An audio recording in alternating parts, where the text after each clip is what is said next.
बाघों की सर्वाधिक संख्या वाले मध्य प्रदेश के बालाघाट जिले में बीते एक पखवाड़े के भीतर 3 बाघों की मौत दर्ज की गई है।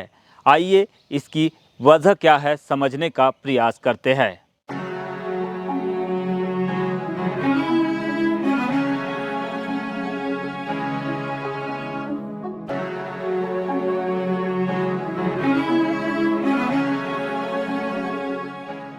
वर्ष 2022 के सेंसस में मध्य प्रदेश को पुनः टाइगर स्टेट का दर्जा मिला है। यहाँ पर कुल बाघों की अनुमानित संख्या 785 है। इस लिहाज से बाघों की प्राकृतिक मौत होना बहुत बड़ी बात नहीं है, लेकिन जिस बात को लेकर वन्यजीव प्रेमियों की चिंता बढ़ी हुई है वो है बाघों की अप्राकृतिक मौतें। वो कहते हैं कि हाल ही के दिनों में अलग अलग स्थानों पर बालाघाट जिले में 3 बाघ मरे हैं। उनमें अप्राकृतिक मौतों का आंकड़ा अधिक है। 9 मार्च को मोवाला बीट में एक बाघ की करंट लगने से मौत हुई है। ये घटना जंगल से सटे खेत में हुई है। वन विभाग ने जांच में पाया कि बाघ के यहां से गुजरते समय खेत में बिजली का करंट फैला हुआ था, जिसकी चपेट में आने से यह मौत हुई। उसी तरह 17 मार्च को वन विकास निगम वारासिवनी के साउंगी गांव के पास चंदन नदी में एक बाघ का छत विछत शव दिखाई दिया। प्रारंभिक जांच में पता चला कि बाघ के चारों पंजे गायब थे, यानी कि बाघ का शिकार हुआ है। इसी को लेकर वन विभाग पर सवाल खड़े हो रहे हैं। पिछले 1.5 महीने से यहाँ मूवमेंट कर रहा था। एक शेरनी और 2 बच्चे उसके शेरनी और 2 बच्चे मूवमेंट कर रहे हैं, सबकी जानकारी में है, मीडिया में भी आया है। उसने एक गाय को किल भी की थी वहाँ। इसके पश्चात भी विभाग ने ना कैमरे लगाया, ना पेट्रोलिंग की, ना सर्चिंग की। उसी का असर है कि आज एक शेर की हत्या हो।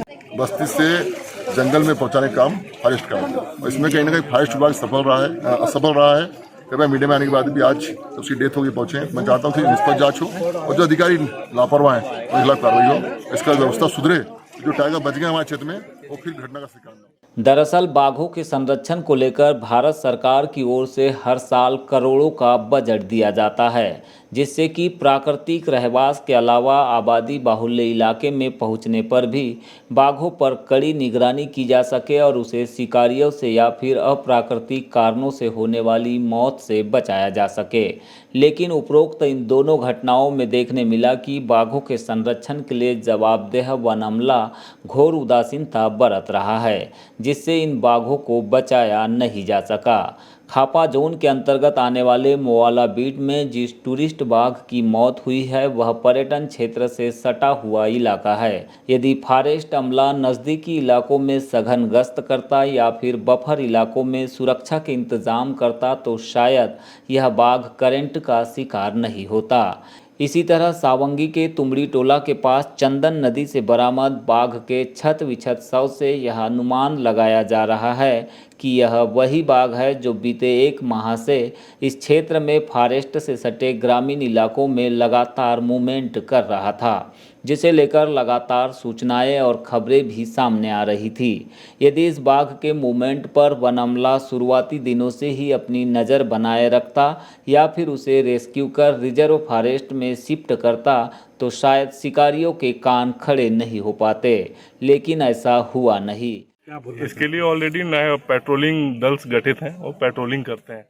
अप्राकृतिक कारणों से हुई 2 बाघों की मौत को लेकर जिस तरह से फॉरेस्ट विभाग पर सवाल खड़े हो रहे हैं यह लाजमी भी है, क्योंकि ऐसा माना जाता है कि रिजर्व फॉरेस्ट के बाहर जो भी आबादी बाहुल्य इलाका होता है उसमें फॉरेस्ट विभाग को हमेशा अपना गश्ती को बढ़ाना होता है और लगातार यहाँ पर बाघों के मूवमेंट पर भी विभिन्न संसाधनों के माध्यम से नज़र रखनी होती है। लेकिन हम देखते हैं कि फॉरेस्ट विभाग के द्वारा अक्सर बाघों के मूवमेंट पर नज़र रखने के बजाय गंभीर लापरवाही बरती जाती है।